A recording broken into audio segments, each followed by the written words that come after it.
לך דודי לקראת כלה, פני שבת נקבלה. לך דודי לקראת כלה, פני שבת נקבלה. בואי שבת מלכתה.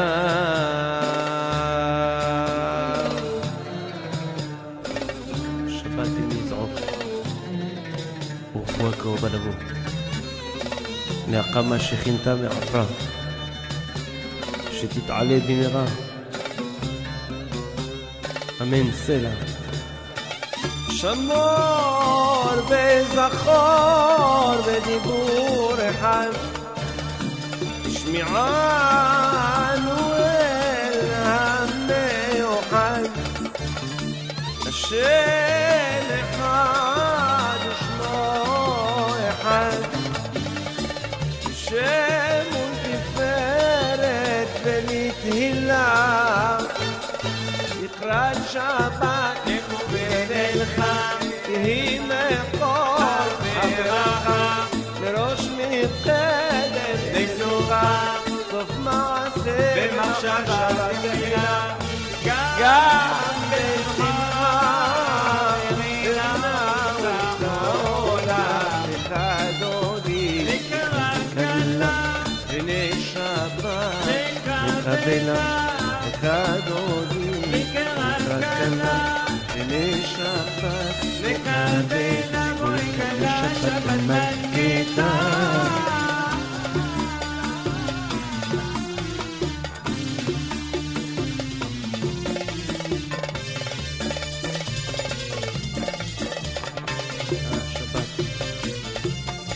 שבת קודש, הילחם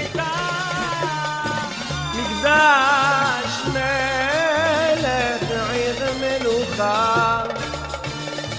קומי צאי מתוך ההפכה, גם לך שבט בעמק הבכה. והוא יחמול עלייך חמלה, תתנעמי מעפר. קומי נפשי בגדי תפתח עמי, על יד ונשי בית הלחמי. קרובה אל נפשי גאלה, גם בשמחה והנה ובעולה. לך דודי לקראת כלה, פני שבת נקבלה. לך דודי לקראת כלה, פני שבת נקבלה. שבת נקבלה.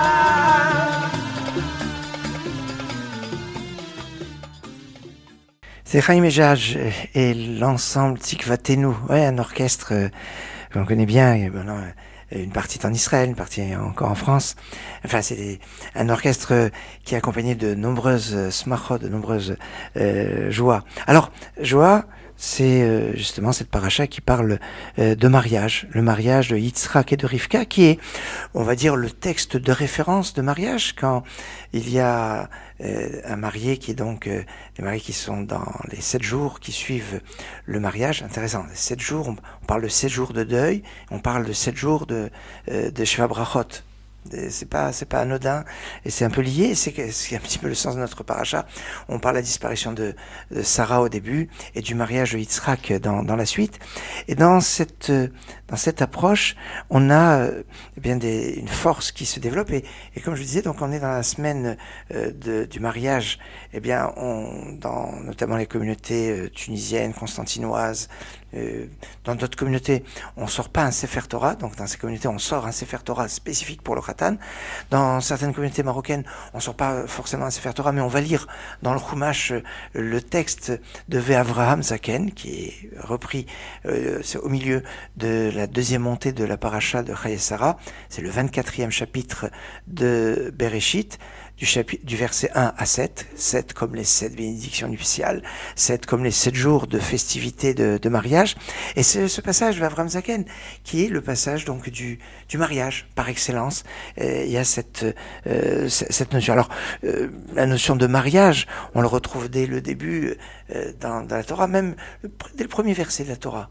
Regardez le premier verset de la Torah, Bereshit bara Elohim et Hashamayim v'Haaretz. Au commencement, Dieu a créé les cieux et la terre. Ce verset est composé de 7 mots comme les 7 bénédictions nuptiales, comme les 7 jours de festivité de mariage. Et il y a 28 lettres. 28, c'est la composition des lettres Koach, la force. Koach, c'est les initiales de Kala Chatan. Kala Vechatan, on n'est pas obligé de mettre un verbe entre les deux, mais Kala Chatan, mais la Kala en premier dans le Koach, car elle va conférer une dimension, une force, et cette force, eh bien, va être dans le don. Le mariage est le laboratoire de la générosité. C'est pour ça que quand vous prenez Chatan et Kala, vous enlevez le Chet de Chatan et le Kaf de Kala qui ensemble font Koach. Et qu'est-ce qui reste? Ten-la, donne-lui. Ten, c'est ça, c'est donner, c'est cette notion de donner avec mon cœur. D'ailleurs, c'est pour ça que dans le mariage, le blanc est très présent. Hein. La mariée est habillée en blanc. Pourquoi elle est habillée en blanc? Parce que le blanc, c'est dit en hébreu lavan. Lavan, c'est lev, nun. Lev, c'est le cœur.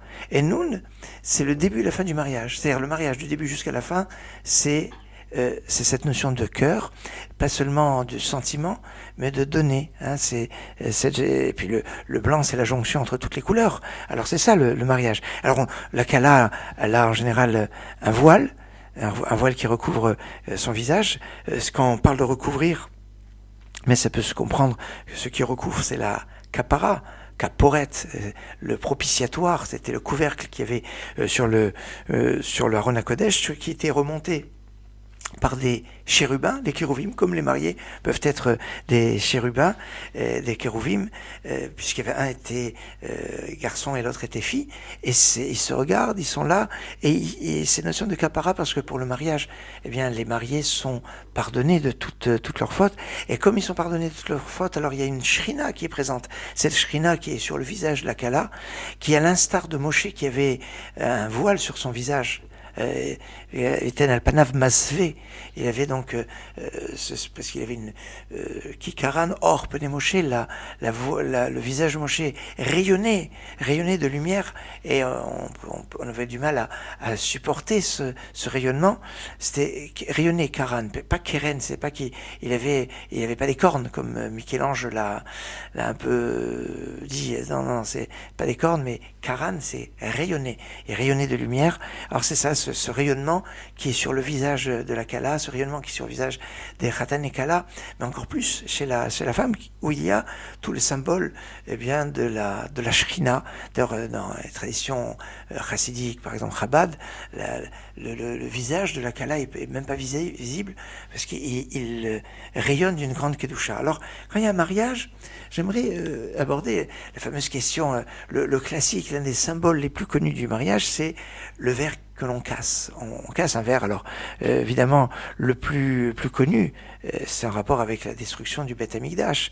Imlo ha'ale Yerushalayim al rosh simchati. Si je n'élève pas mon Jérusalem au sommet de mes joies, et quand on est dans un mariage, on est au sommet de la joie, et juste à ce moment-là, on doit briser un verre qui rappelle le Khurban, la destruction. La destruction, Khurban, on dit, c'est l'anagramme de Hebron, c'est le lien avec notre paracha, le lien qui a comme ça de mariage d'ombre à lumière. Hein. Dans la paracha de la semaine dernière, on lui dit que quand Abraham a reçu ses invités, quand ils sont venus pour lui annoncer à Sarah la naissance de Yitzhak, on dit Vela Bakar Ratzavram. Abraham, il est parti courir vers le gros bétail pour prendre un bœuf et leur offrir à ses invités une langue à la moutarde. Hein, c'est gastronomie française très raffinée. Vela Bakar, Abakar, eh bien c'est l'anagramme de Rivka. Il va trouver à travers cette mitzvah qu'il va faire, eh bien, il va ouvrir la possibilité à Rivka de venir au monde, alors que Yitzhak n'est même pas encore venu. On a déjà prévu que Rivka se mariera avec Yitzhak. Mais à Bakar, c'est Rivka, mais c'est aussi à Kever. C'est l'anagramme de la tombe.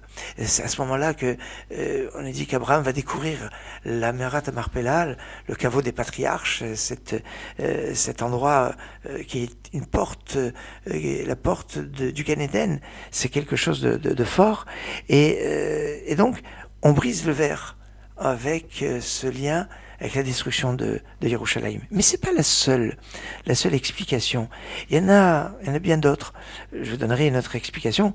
C'est que la formation d'un couple, c'est la formation finalement d'un monde, puisque chaque couple, chaque cellule familiale, c'est un monde, puisque à travers les enfants qui vont avoir toute personne, tout être, c'est comme Olam Malé, c'est comme un monde, puisque le monde descend d'un homme, Adam Arishon, et donc c'est toute l'humanité qui descend de cet homme, et quelqu'un qui tuerait une personne, c'est comme si qui tuait toute une humanité. Et donc quand un couple se forme et qui va former une famille, c'est un Bereshit, c'est un commencement. Comme on l'a dit tout à l'heure, que Bereshit, 28 lettres, 7 mots, comme 28 Khatan Kala, les initiales Khatan et Kala, ça fait 28, et 7 comme les 7 jours de mariage, les 7 bénédictions nuptiales, on retrouve toute cette symbolique. Et alors, avant la création de notre monde, on nous dit qu'il y a eu Shvirat Kelim. Avant notre monde, il y a eu l'éclatement, la brisure des ustensiles. On nous dit des notions kabbalistiques, que Dieu a créé des mondes et puis il les détruisait parce qu'il ne pouvait pas supporter la lumière qui était trop intense. Ça veut dire que pour avoir une construction, il y a une brisure qui se fait. Et c'est ça, cette brisure de ce verre que l'on casse, qui est à l'instar de la brisure des mondes qui ont précédé notre monde.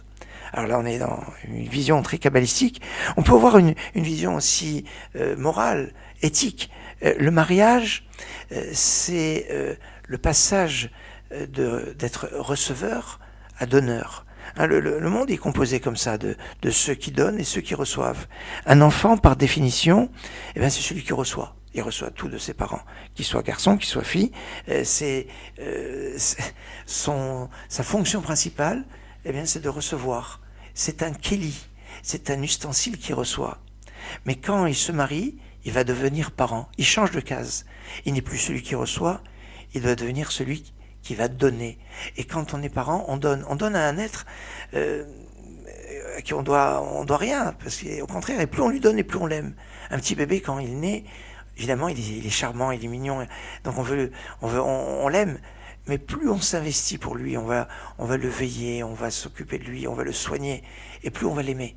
Plus on donne, et plus on aime. Et c'est ça, briser le verre au moment du mariage, c'est donner le message aux mariés qui changent de statut. Ils ne sont plus le kéli qui reçoit, ils brisent ce kéli. Maintenant, ils vont être ceux qui vont remplir les kélim des autres. Ils vont être celui qui va remplir le kéli dans cette transmission, dans ce don. Et c'est pour ça, quand il va voir cette action-là, alors on brise, autre explication, on brise les limites de la rigueur.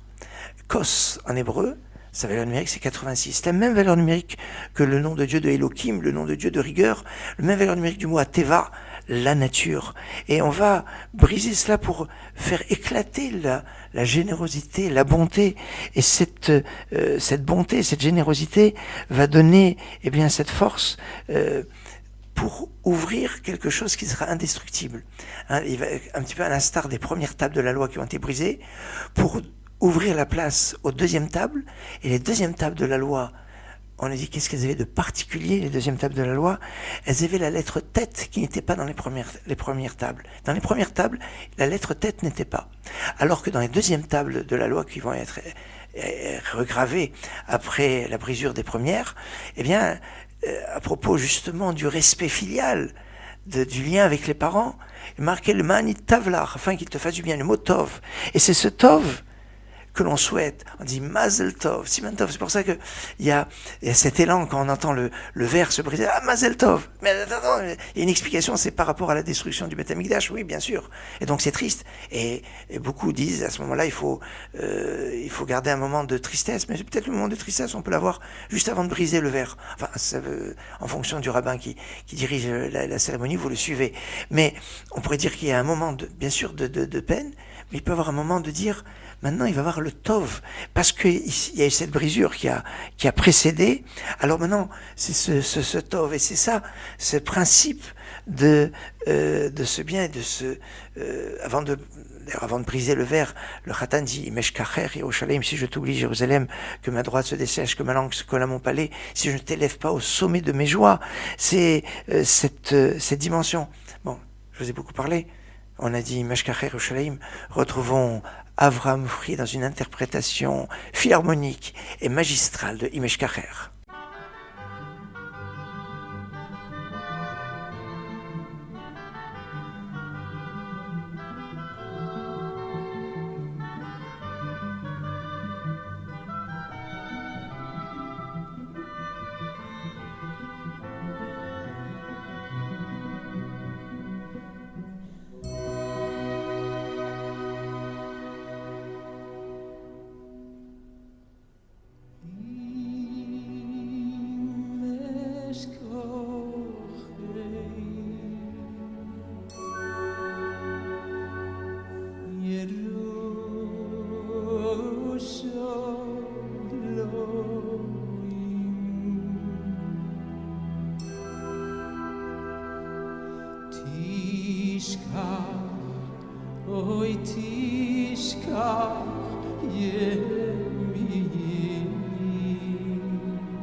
Oyim lo yales Yerushalayim, Oyim lo yales Yerushalayim, Oyim lo yales Yerushalayim, Al roho simcha vosim.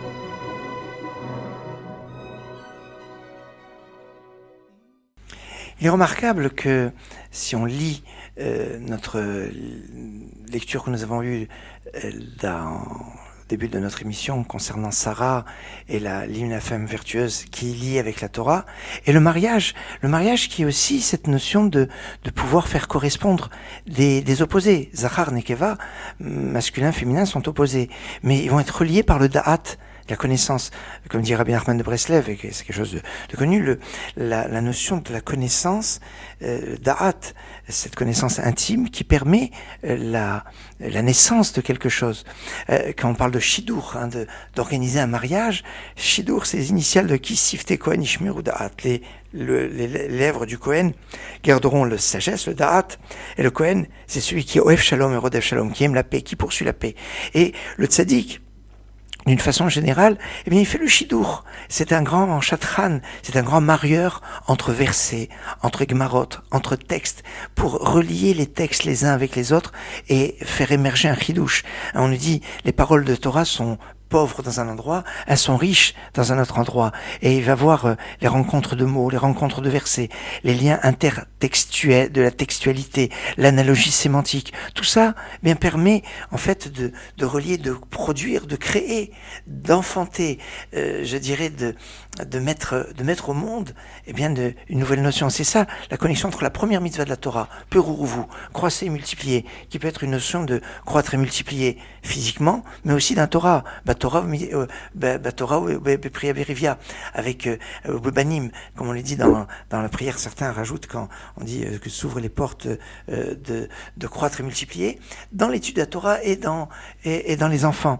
Et c'est la connexion avec la dernière mitzvah de la Torah qui est d'écrire un Sefer Torah, la 613e mitzvah, d'écrire un Sefer Torah, écrire un Sefer Torah avec Perorvu. C'est cette connexion. Et on n'imagine pas les liens, comme vous savez, il y a des liens, on trouve des fois juste une notion. Par exemple, Sarah a vécu 127 ans. Et Rabbi Akiva dit, vous savez pourquoi Esther a régné sur 127 provinces? Parce que c'est la digne descendante de Sarah qui a vécu 127 ans. 127 provinces, 127 ans. Des provinces, des années, 127, c'est tout le lien, mais le lien va très loin.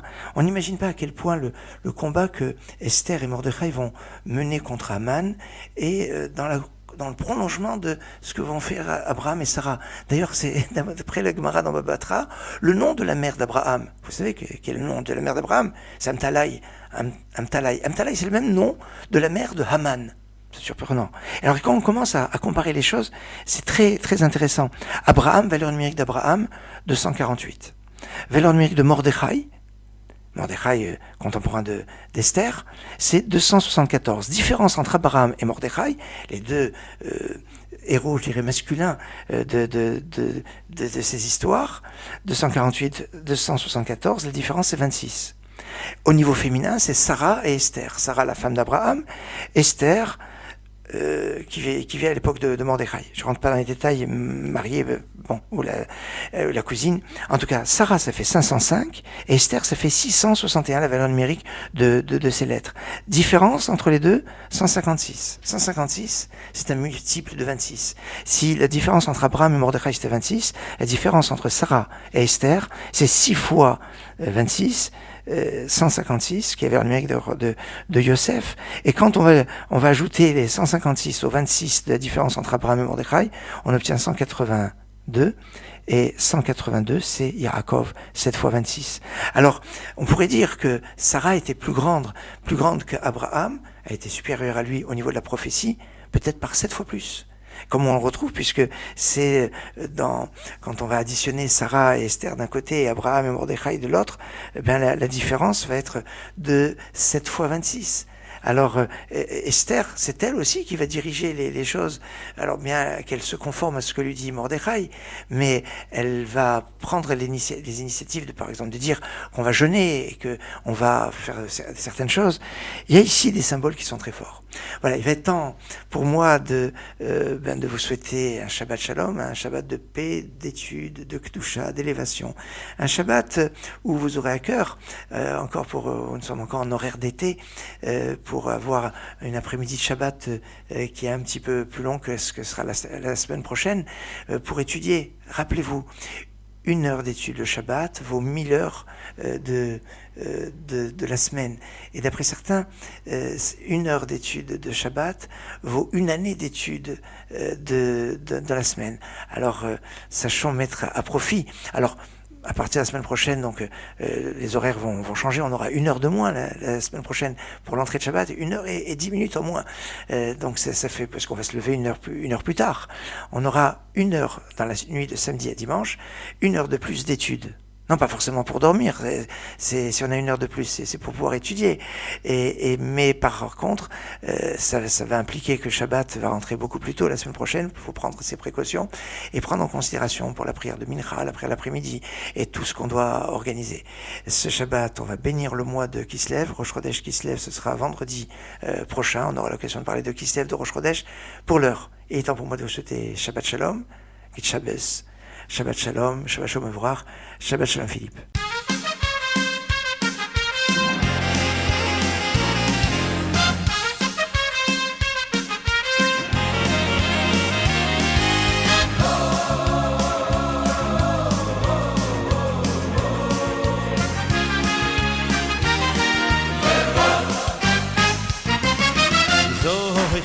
Kaste yovois, maybe go ye live in nay and so he kaste yovois, the man shmoy be a habo so he kaste yovois, maybe go ye live in nay and so he kaste yovois.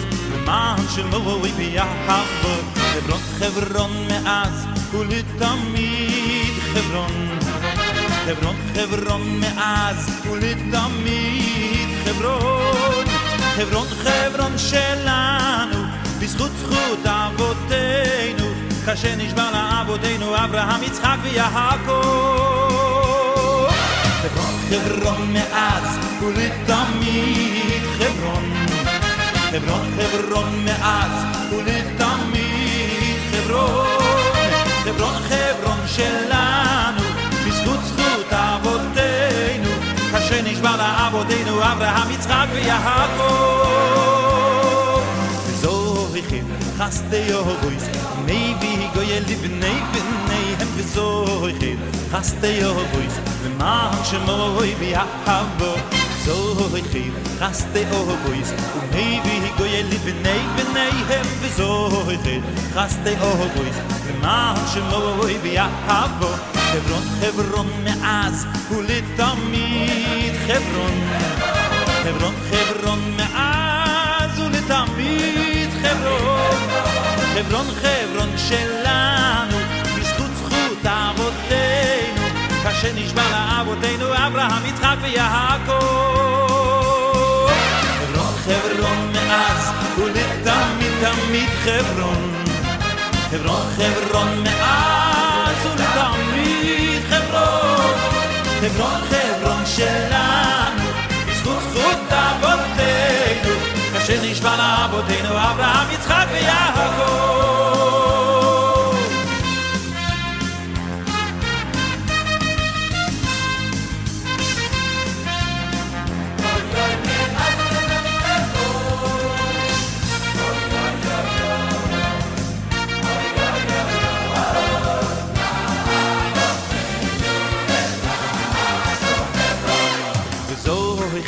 חסדי יהויס ומייבי גויל לבני בניהם וזוהיכם חסדי יהויס למען שמוי ביחבו וזוהיכם חסדי יהויס ומייבי גויל לבני בניהם וזוהיכם חסדי יהויס למען שמוי ביחבו חברון חברון מאז ולתמיד חברון חברון חברון